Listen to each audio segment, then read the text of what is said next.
因为某些复杂的原因台湾到现在还没有办法成为联合国的一员。而在地球上，其实呢也有其他的国家虽然实质独立，但却无法加入联合国。其中的一个案例就是科索沃，甚至有人说科索沃跟塞尔维亚的关系呢，就像是巴尔干半岛版本的台湾跟中国。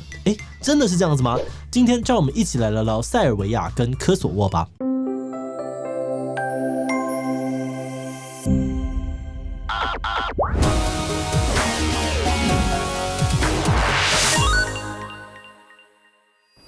Hello， 大家好，我是志奇。前阵子国际知名的网球选手乔科维奇因为反疫苗和澳网签证的事情闹得风风雨雨的。而乔科维奇来自塞尔维亚，而塞尔维亚的人口不到700万，却出了一个这么厉害的网球好手。所以对于塞尔维亚来说，乔科维奇是重要的民族英雄。但除了反疫苗之外呢，乔科维奇对于科索沃的立场也让他不时受到批评。身为民族英雄的乔科维奇本人也超挺自己的国家。2008年，当科索沃宣布独立时，他就曾经拍影片说：“我们已经准备好要捍卫属于我们的东西了。科索沃是塞尔维亚的。”那到底塞尔维亚跟科索沃有怎样的爱恨情仇，让网球天王都不愿放手呢？就让今天的影片来回答吧。不过在开始之前呢，还是按照惯例先进一段工商服务时间。你想通过群众集资来实现愿景推广产品，但不知道从何开始吗？让集资顾问同步达吉给你专业又给力的协助。同步达吉是由我和杰哥，也就是简君设计和只要有人共同成立的群众集资品牌，希望让更多值得被支持的募资计划被看见、被实现。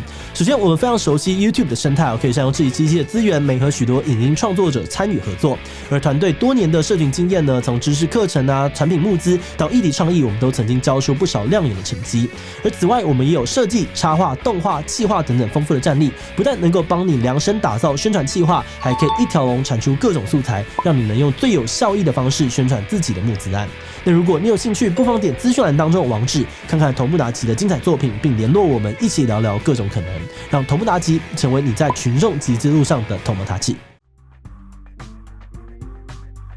我们先来看看塞尔维亚跟科索沃所在的巴尔干半岛。巴尔干半岛呢，位在欧洲的东南方那再往东就是土耳其了，因此可说是欧洲往亚洲的门户。而巴尔干半岛位于欧亚的交界，不同的民族在此交汇，盛行的宗教呢就有东正教、天主教以及伊斯兰教，面积是47万平方公里，土地的面积不算大，却充满了不同的民族跟宗教，使得冲突容易发生。而巴尔干半岛也因此被称为是欧洲火药库。一般所谓的巴尔干国家呢，一共有11个，而这11个国家之中，又有6个国家在1991年之前呢，都属于南斯拉夫。而随着各个加盟国的各自独立，南斯拉夫这个联邦也已经走入了历史。而其中对过去的南斯拉夫感情最深的，就是今天的主角之一——塞尔维亚。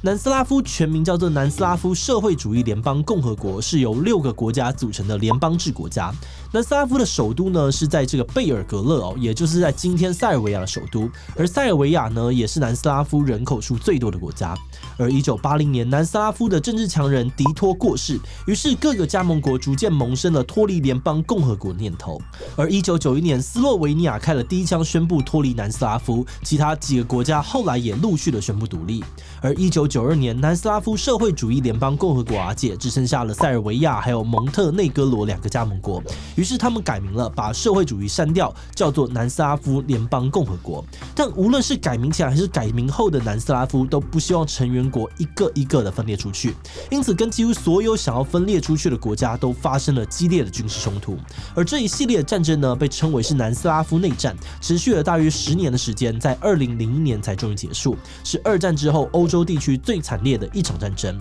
而后来2006年的时候，连蒙特哥内罗也独立了，只剩下自己的塞尔维亚，只好把国名从南斯拉夫改成是塞尔维亚共和国。那回到科索沃的部分，科索沃跟其他独立的加盟国不同的地方是，以前科索沃其实只是塞尔维亚的一个自治省而已，并不是一个独立的国家。那为什么科索沃会想要脱离塞尔维亚独立建国呢？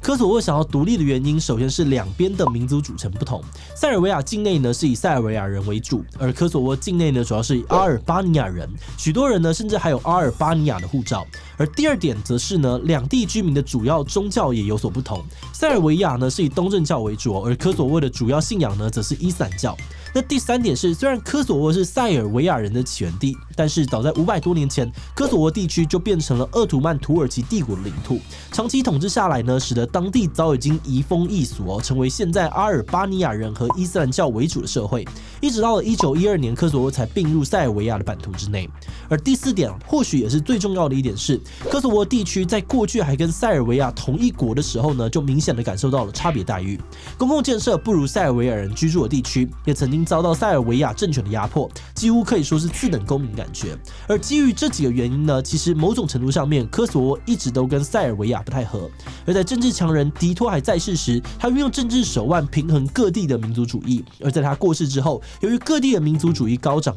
几个加盟国相继的宣布独立，因此科索沃呢也受到了相当大的鼓舞。他们认为，如果大家都可以宣布独立，那我们为什么不行？于是，从1996年呢，科索沃就开始跟塞尔维亚发生武装冲突，而1998年呢，爆发了科索沃战争，持续到隔年1999年，科索沃才实质脱离塞尔维亚掌握。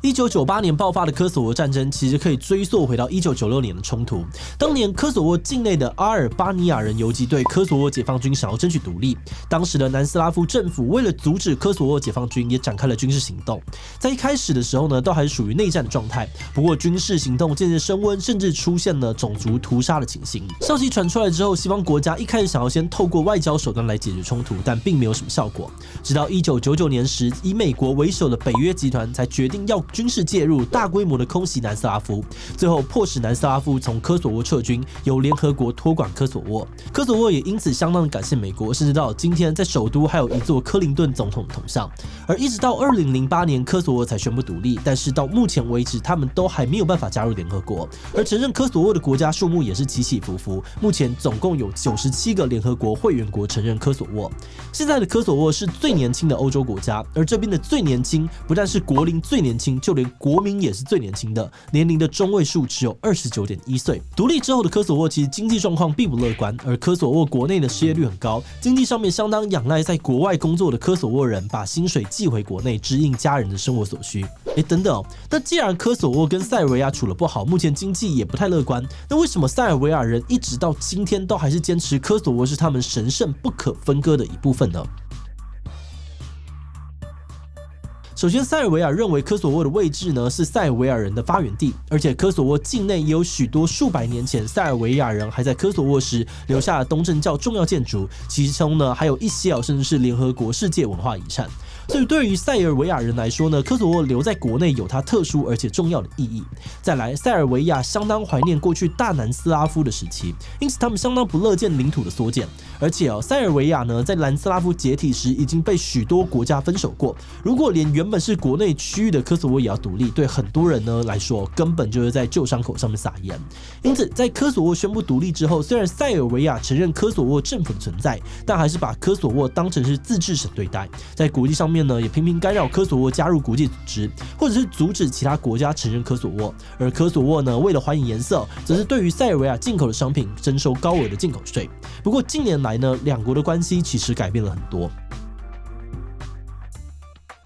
2020年，在美国前总统川普的促成之下，科索沃和塞尔维亚在白宫签署了经济正常化协议，停止不正常的高额关税，而两边的首都恢复通航，也研究一起修建铁路还有公路。除此之外呢，两国也进行外交休兵，科索沃会暂停寻求加入国际组织，同时塞尔维亚也不可以继续搞小动作。虽然对一些科索沃的民众来说，这可能不是他们乐见的协议，但是也有另外一些人觉得这样也不错，至少两边政府不用在外交角力，能够把心力放在人民的福祉，而未来两边可以正常贸易以后，也可以带来新的商机。而另外一方面，为什么塞尔维亚愿意放低姿态呢？许多分析认为这可能是因为塞尔维亚想要加入欧盟，所以希望营造一些好形象。只不过最近几年呢，又有一个新的变数加入，那就是我们的左边邻居也来参一脚了。在 COVID-19 爆发之前呢，塞尔维亚就跟中国的关系不错，也积极的参与中国“一带一路”计划。而后来因为疫情两国关系变得更密切，几乎可以说是中国在欧洲最铁的盟友。甚至在疫情爆发时呢，塞尔维亚现任的总统武契奇还曾经公开发表演说，泛泪的说着自己写了一封信向中国求援。后来中国疫苗抵达塞尔维亚时，武契奇不但亲自去接机还当场亲吻了5星旗。我们前面提到塞尔维亚对于科索沃的态度软化，可能是为了加入欧盟。但是武契奇前阵说，塞尔维亚对于加入欧盟已经没有那么热切了。不少媒体认为呢，这个态度的转变就是因为后面有中国撑腰。因此，未来有中国撑腰的塞尔维亚跟科索沃之间的紧张关系是否会进一步的缓和，还是会因为有了中国的撑腰，不需要理会欧盟支持科索沃的立场，而对科索沃的分裂变得更为敏感？这就要观察下去才会知道了。